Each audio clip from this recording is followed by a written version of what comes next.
Good afternoon and welcome to the Federal Railroad Administration's Introduction to NEPA and FRA's Categorical Exclusions webinar. Before the presentation begins, I'd like to go over the webinar format. We'll start off with a brief introduction, ask a couple of poll questions, and then launch into the presentation. Our speaker will present the material, and we'll have a few more poll questions toward the middle and end of the webinar. Following the presentation portion of the webinar, we will have a question and answer session where FRA will address your questions posted in the Questions for Presenters pod. Today's speakers are Marlis Osterhues, who is the Chief of the Environment and Project Engineering Division at FRA, and Andrea Martin, who is the Environmental Protection Specialist in the Environment and Project Engineering Division. Before I turn today's presentation over to Marlis, we have a few polling questions for you. Please answer the polling question within the polling pod, which I'll bring over now.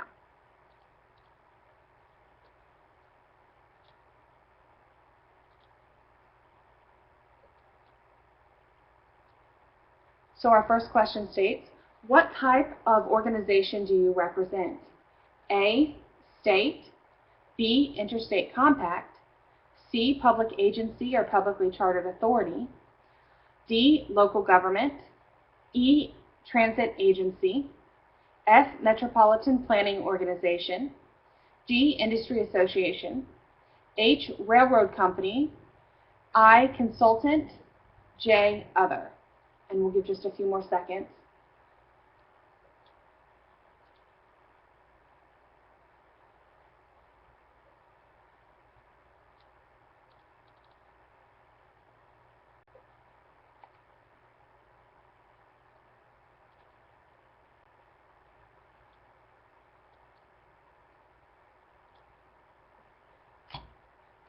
I'm going to go ahead and end that.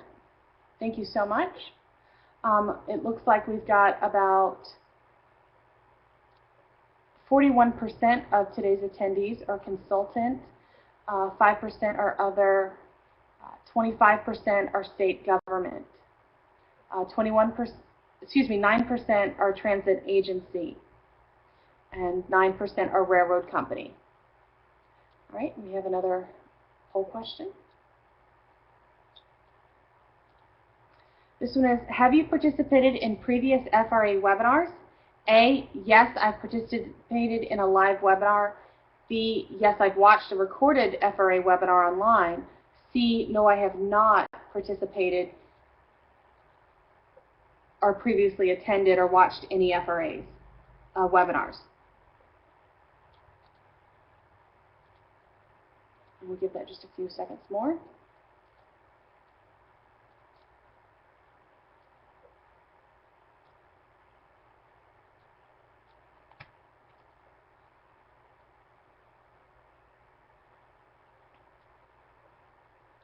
Thank you so much. It looks like about 49% have not previously attended or watched any FRA webinars.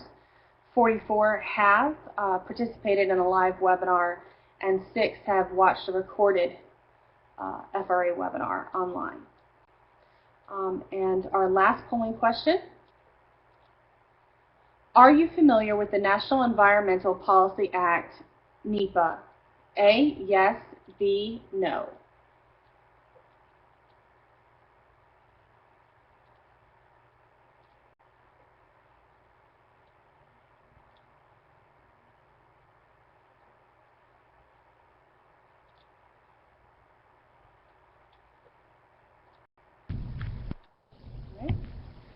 It looks like 89% said yes, and about 10% or 9.9% said no. All right, I will now turn the presentation over to Marlis.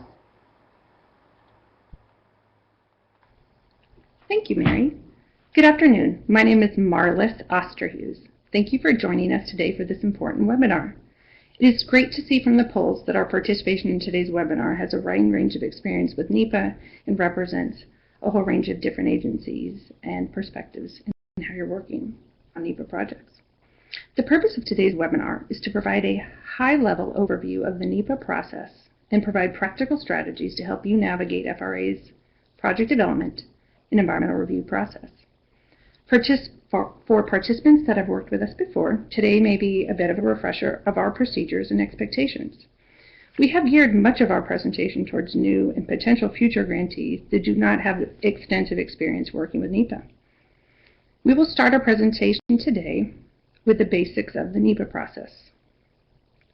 We will spend the majority of the time, however, talking about categorical exclusions and how to effectively and efficiently work through that process. The reason we will focus so much of our attention on CEs is that they are the most common type of environmental document at FRA. In 2019, 93% of our NEPA documents that were completed were CEs. We've also left plenty of time to address questions, including ones that were submitted in advance at the end of our presentation.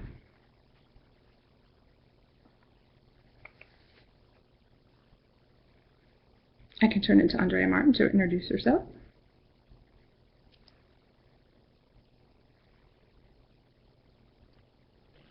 Thank you, Marlis. My name is Andrea Martin. I'm a Senior Environmental Protection Specialist, and my job at FRA is not only to host presentations like this one, but to provide assistance on required NEPA documentation to FRA's customers, such as our grantees and loan recipients, as well as to prepare environmental-related guidance, policy, procedures on behalf of my agency. Throughout the webinar today, I'll be saying things to remember or helpful hints that will be beneficial in project development supporting the NEPA process. Today, our learning objectives and hopeful outcomes for the presentation are to understand the role of the NEPA process in the development of transportation projects, list types of NEPA documents and requirements of the NEPA process, and identify FRA CE requirements. At the conclusion of today's webinar, we hope you will have a clearer understanding of our NEPA process and the environmental document requirements here at FRA. Now I'll turn it back to Marlis for more information on the NEPA process. I'll be back the second half of the webinar to talk about FRA's categorical exclusions.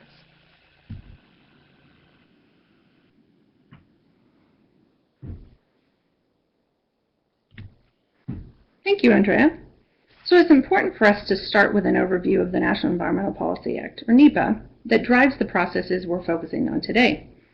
NEPA was signed into federal law in 1970 and has just turned 50 years old this year.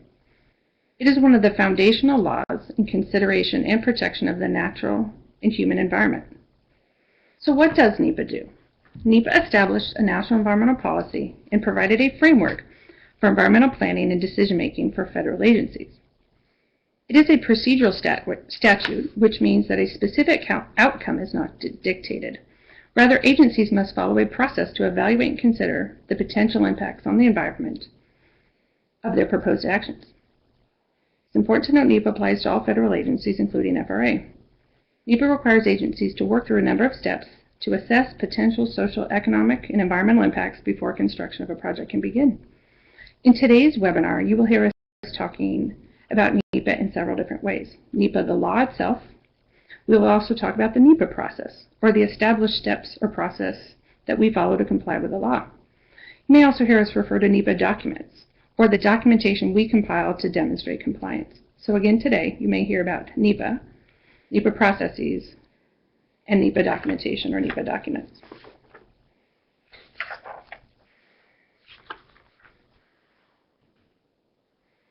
So what does NEPA apply to? NEPA applies to a broad range of federal government actions, including funding of grants and loans.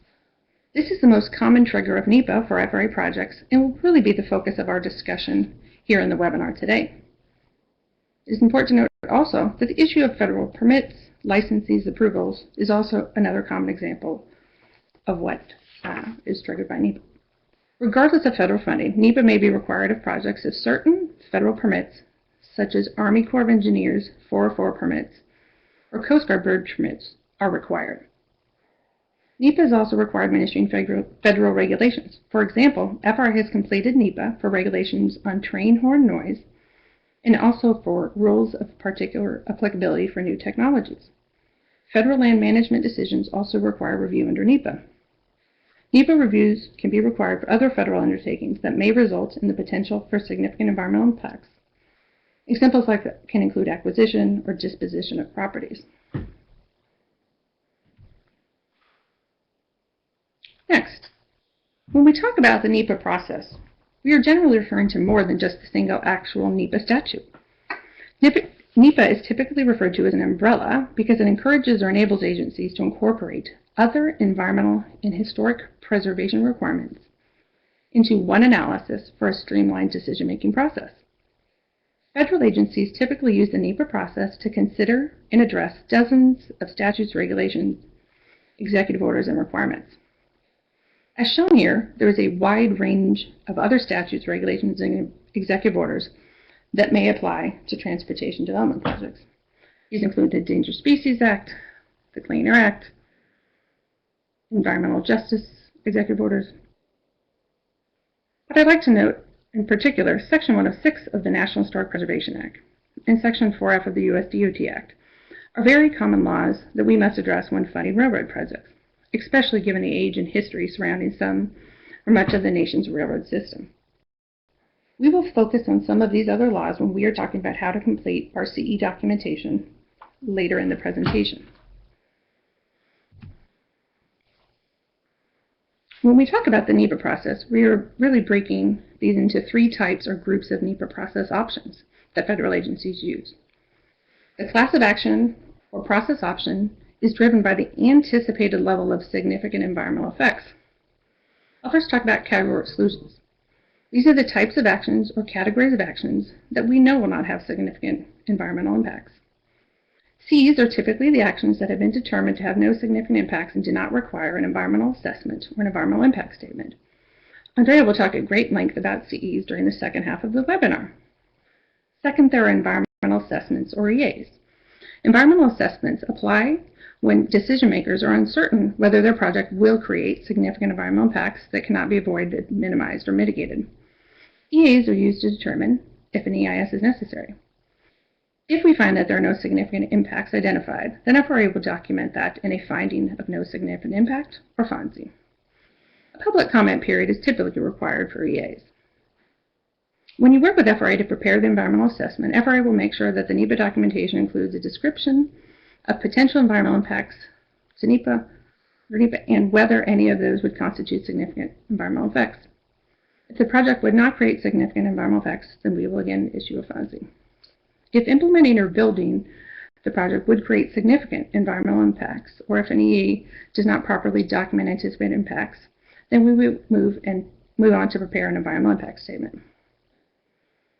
EISs, or environmental impact statements, are typically the most talked about part of NEPA process options, but actually represent the smallest number of actual projects for FRA that we complete in any given year.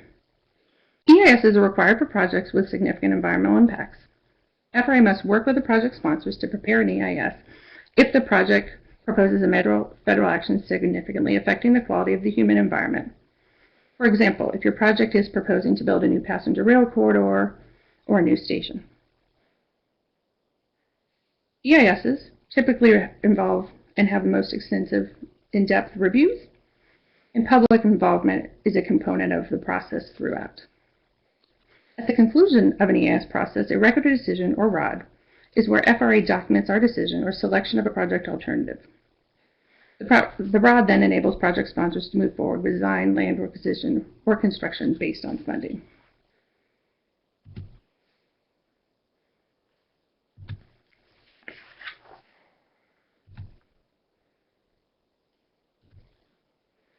Here you'll see a graphic or illustration of what I've just talked about, the different NEPA classes of action or process options. This is a graphic or illustration from our FRA website, and it shows the different steps that we've talked about and illustrates the different ways that we can proceed through the different NEPA class of action options.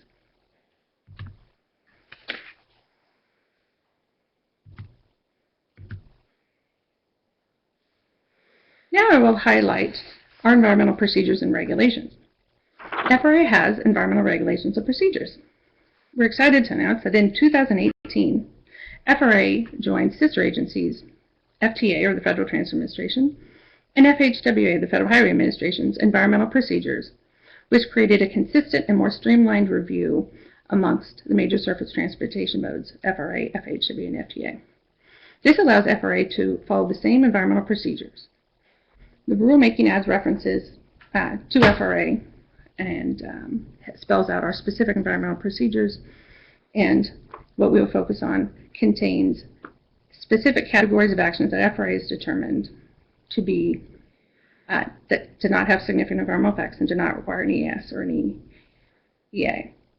We have a link to our regulations at the end of the webinar.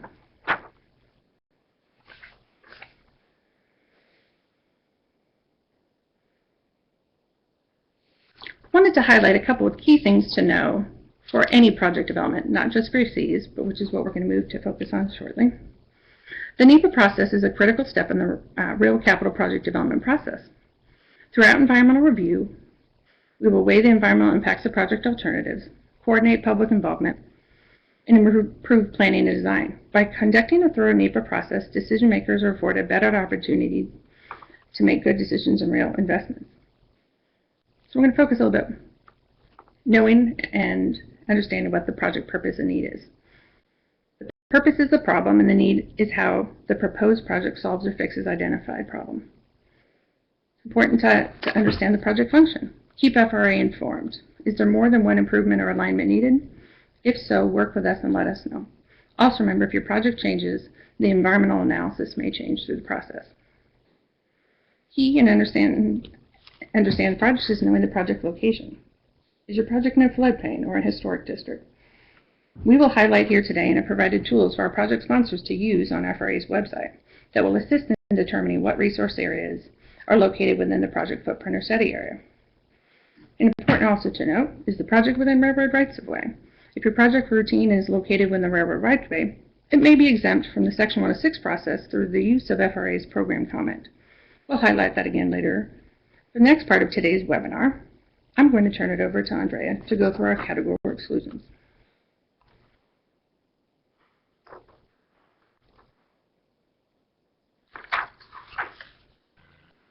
Thank you, Marlis. And before we get started with the second half of our webinar, we have a couple of polling questions. And the polling question number 4, and I believe you will see this on your screen in the chat box. Have you completed NEPA for an FRA project? And polling question number 5. If you answered yes to question 4, what type of NEPA class of action was it? Is it a categorical exclusion, an environmental assessment, or environmental impact statement? So it looks like people are still dialing in or putting in their answers. And we have a lot of people, believe it or not, who have not completed environmental document or NEPA document for FRA projects. So I'm glad you're here today at the webinar.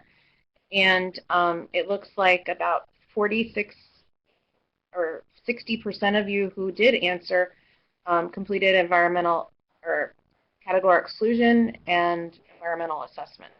So as Marlis mentioned before, in 2019, over 90% of FRA projects were categorically excluded. So that takes us to our next slide.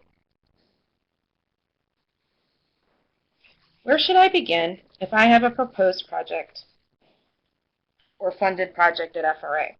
If you have a proposed project and are not sure where to start when it comes to environmental requirements, my email and Marlis' email are at the end of the webinar, and we can further address your project questions. You want to engage and work with FRA. We are your federal partners. Also rely on FRA expertise and experience and the FRA website. Place to start, which is the place to start, where links that are provided at the end of the webinar. These links are online resources about our process to determine the type of NEPA class of action, level required documentation, and coordination that is appropriate for your project. We are always trying to provide our staff and customers better tools to navigate the environmental requirement process. So please check our website regularly for updates. My email is at the end of the presentation, and I always accept recommendations about that.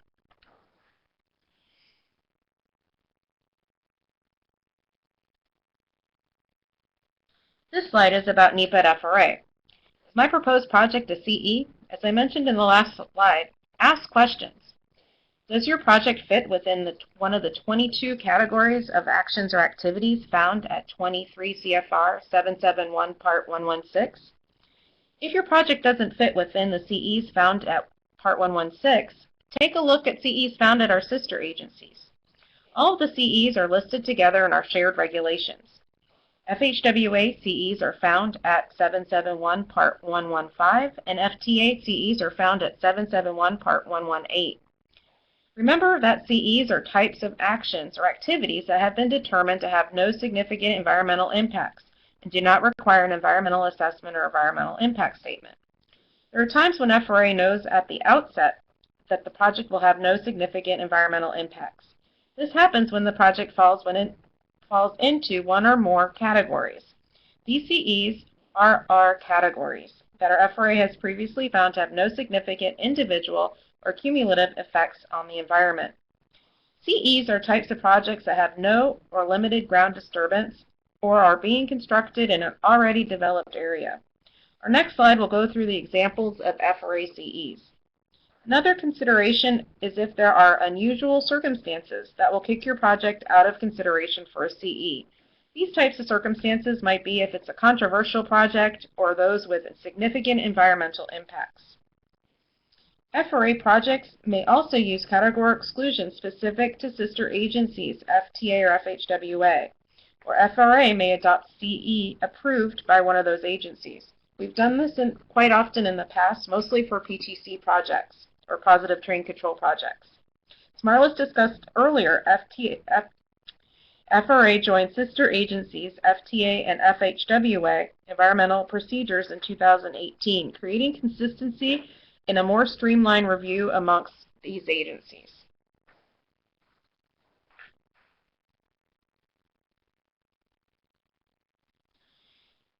On this slide, these are examples of FRA CEs found at 23 Code of Federal Regulations CFR 771 Part 116. I won't read all 22 since they are in the regulations that are linked at the end of the webinar today, but here's a list that are most commonly seen projects here at FRA. Planning.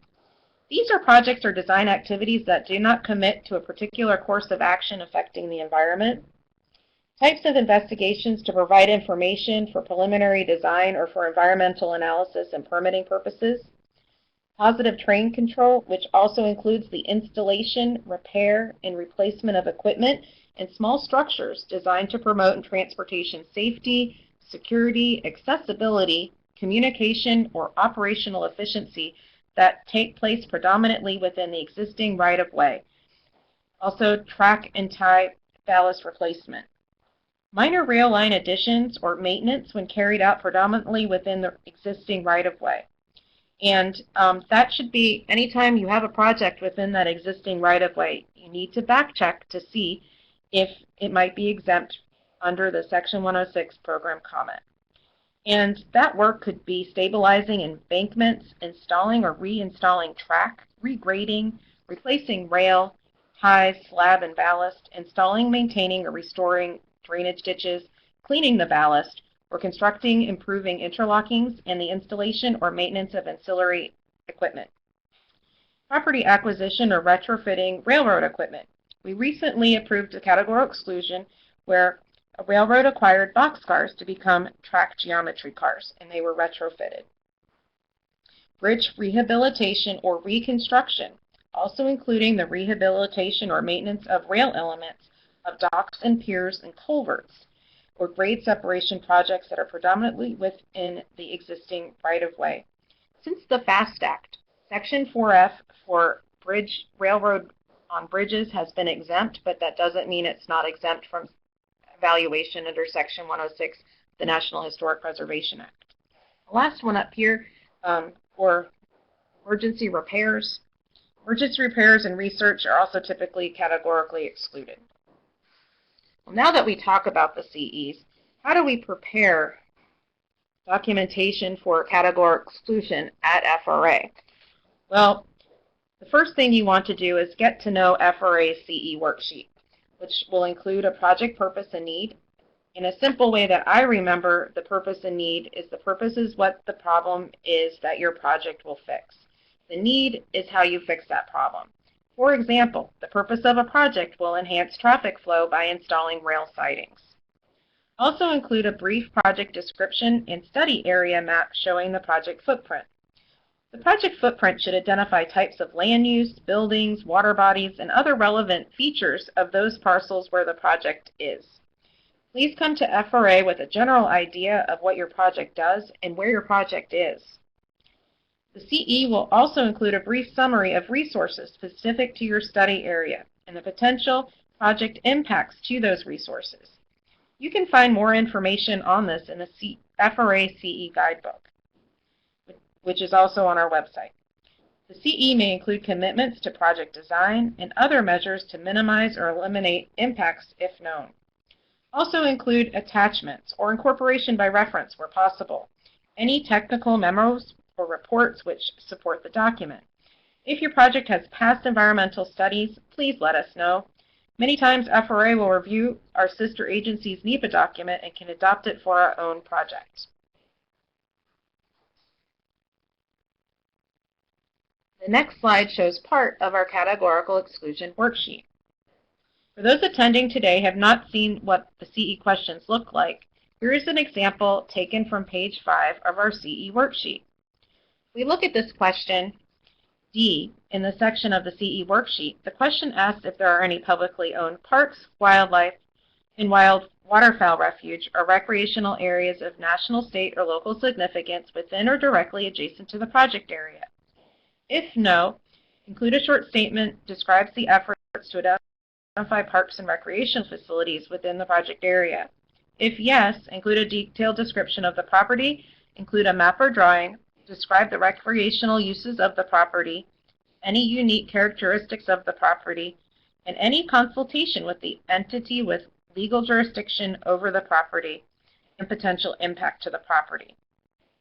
This all has to do with Section 4F of the U.S. DOT Act of 1966. All agencies within the Department of Transportation have to consider publicly owned parks, wildlife refuges, or recreational facilities in our project development. Also, part of this, in completing a CE worksheet, we would like for the project sponsor to cite or reference any supporting documentations or studies to include as an attachment to the CE. And the reason why we put this in the webinar today is this is a typical question for a resource area listed on a CE worksheet, where FRA will verify if the resource is present. You will document how to check that information and if the project potentially impacts that resource. If our project has effects to a resource, then consultation with the resource area agency, such as U.S. Fish and Wildlife Service, might be required. If consultation is required, rely on FRA, your federal partner, to help coordinate that. And this more information about this is contained in the CE Guidebook.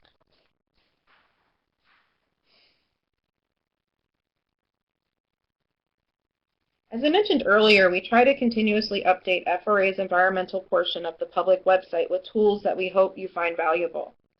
FRA has provided links on our website for free mapping services that at a high level will display certain resource areas within your study area or within your project study area. Once you've identified resources within your study area or within the vicinity of your project, use FRA's Categorical Exclusion Companion Guide to help complete the FRA CE worksheet for the resources present. The environmental issues encountered for a CE should be minimal and should only be those resources that apply to the project under consideration. For example, if your project is in a disturbed agricultural area without a beach or lakeshore present, then coastal zones would not need to be identified or evaluated. The CE Guidebook walks you through each resource-specific question on the CE worksheet and provides information on how to answer the questions that we discussed on the last slide. The CE Guidebook also has links to other FRA resources such as noise and vibration assessment. Other helpful hints. If your project has past environmental studies, please let us know. Sometimes your project may have past environmental documentation or studies. Include them with a grant application or just let us know. We can incorporate that information by reference for the proposed project scope, and we might not have to do additional environmental work. For example, the project sponsor acquired property to expand their facility. A preliminary site assessment might have been conducted. Please make note of that in Section I of the CE worksheet. Make NEPA documents readable, concise, and straightforward. This helps streamline our review and the approval process. This ties in the third bullet. Limit the length of NEPA documents. Include only information that is essential to making a reasoned choice among alternatives. Hopefully, by using the CE Companion Guidebook discussed in the last slide, this will help project sponsor understand documentation and consultation requirements. If your project area includes resources like critical habitat that I mentioned a couple slides back, it is most likely that we, FRA, your federal partner, will need to coordinate with other agencies like the U.S. Fish and Wildlife Service. So we will try to accommodate time in a schedule for consultation with those agencies if appropriate. FRA will verify and approve NEPA once all documentation and consultation requirements are met. And FRA will review the documentation provided and may require more information about the particular issues or the project description and location in general. Once FRA is convinced that the CE is appropriate and complete, FRA will document its approval by signing the CE and documenting this decision with the FRA project manager and project sponsor. This CE approval may include any design or other commitments to lessen adverse impacts will be documented in that NEPA process. One thing to remember, a project's construction starts after a categorical exclusion is complete.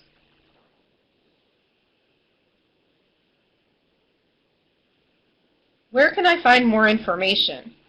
I talked a lot about resources in the past slides in my part of the presentation. These are hyperlinks that you will be able to access via the webinar once it's posted. These links are also on the environmental portion of FRA's website. And once again, we continuously update FRA's environmental website with tools that we hope you find valuable. And once again, my email is at the end of the presentation today, and I welcome recommendations about the website and resources that you would like to see. Later on in the webinar, we'll be asking about future webinars that you would like to see, and we appreciate that feedback and we'll take your ideas into consideration.